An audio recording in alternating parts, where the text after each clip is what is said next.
मैं डॉक्टर वीरेंद्र मढ़ान, गुरु आयुर्वेद से। आज का विषय है व्यायाम,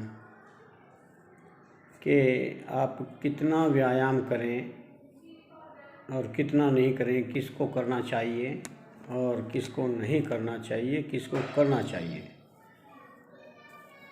किस समय करना चाहिए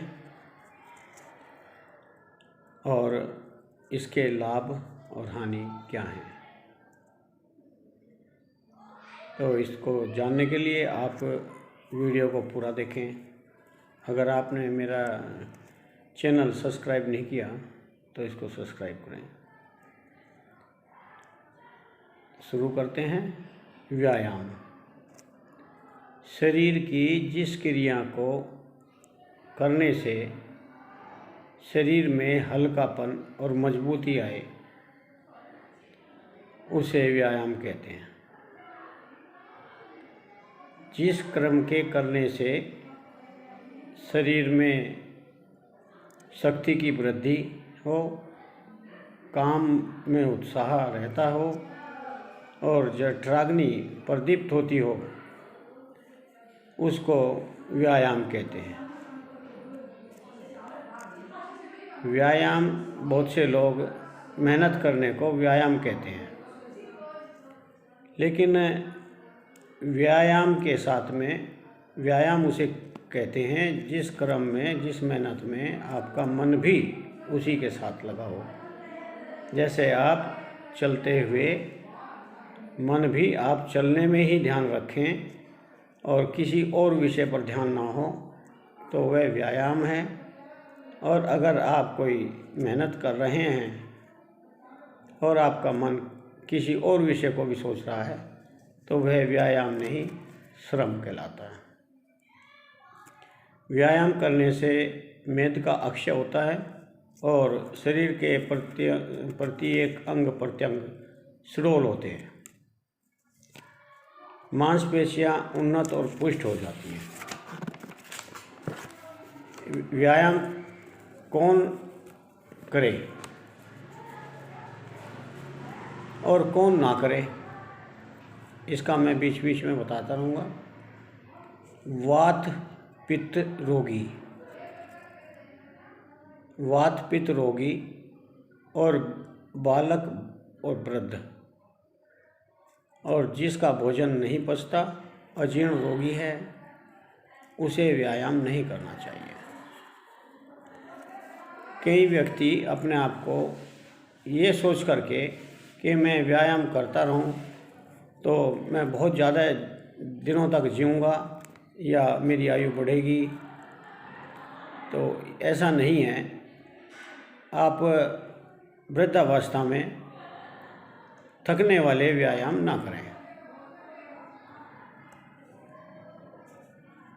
व्यायाम जो बलवान है, युवक है, युवा है या स्निग्ध भोजन करने वाला होता है, उस व्यक्ति को व्यायाम करने चाहिए। व्यायाम सभी को करने चाहिए, लेकिन अधिक व्यायाम उन्हीं लोगों को करना चाहिए शीतकाल में, हेमंत और शिशिर ऋतु में और बसंत ऋतु। ये 3 ऋतुएं हैं जिनमें आप आधे बल तक व्यायाम कर सकते हैं। अब आधा बल कैसे पता लगे कि आधे बल तक हमने व्यायाम कर लिया है? जैसे जब आप व्यायाम करें और आपके सांस की गति तेज हो जाए, माथे पर पसीना आने लगे, बगल में पसीना आ जाए, तो इसके बाद व्यायाम को बंद कर देना चाहिए। यही स्थिति अर्धबल है। ग्रीष्म ऋतु में और बरसात ऋतु में व्यायाम बहुत ही कम करना चाहिए। बालक और वृद्ध, इन दोनों को भी व्यायाम बहुत ही कम करना चाहिए। ये ज़रूरी है कि जब आप व्यायाम करें तो आपका मन आपके उस कर्म के साथ हो। शरीर की चेष्टाओं के साथ आपका मन हो, तभी व्यायाम है। इन चेष्टाओं से आपका शरीर स्थायी होता है, टिकाऊ होता है और आपके शरीर में बल बढ़ता है। घूमना फिरना भी एक व्यायाम है। जितना भ्रमण करें, इतना भ्रमण करें कि जिससे शरीर में पीड़ा उत्पन्न ना हो। हल्का सा थकान महसूस हो सकती है, लेकिन आप पीड़ा महसूस ना करें, उतना ही भ्रमण करें। व्यायाम तो मजदूर सवेरे से शाम तक मेहनत करते हैं, उसको व्यायाम नहीं कहते, क्योंकि उसका मन उसके वर्क में है या किसी और विषय पर है, तो वो व्यायाम नहीं है। अगर आप घूमते हुए, चलते फिरते बात करते हैं तो वो व्यायाम नहीं है। सवेरे घूमने जाएं और ग्रुप बना करके चलें, बात करते हुए जा रहे हैं, तो वह आपका व्यायाम नहीं है। व्यायाम तभी है जब आप अपने घूमने में मन लगा करके चलें। मात्रा के अंदर रह कर के आप व्यायाम करें। मात्रा आपको मैंने बताई है कि प्राणवायु मुख से जब जल्दी जल्दी आने लगे, हाँफनी चढ़ने लगे और मुख सूखना शुरू हो जाए, बगल में, घुटनों पर, जोड़ों पर पसीना आना शुरू हो जाए, तो तभी व्यायाम को बंद कर देना चाहिए। अधिक व्यायाम से हानि हो सकती है। क्या हानि हो सकती है? धातु का अक्षय। अधिक व्यायाम, हठ धर्मी से किया हुआ व्यायाम या लोक दिखावे के लिए किया हुआ व्यायाम आपको धातु अक्षय कर सकता है। तृष्णा रोग और अरुचि वमन हो सकती है। राज्यक्षमा, टीबी और रक्त वमन, खून की उल्टी होना,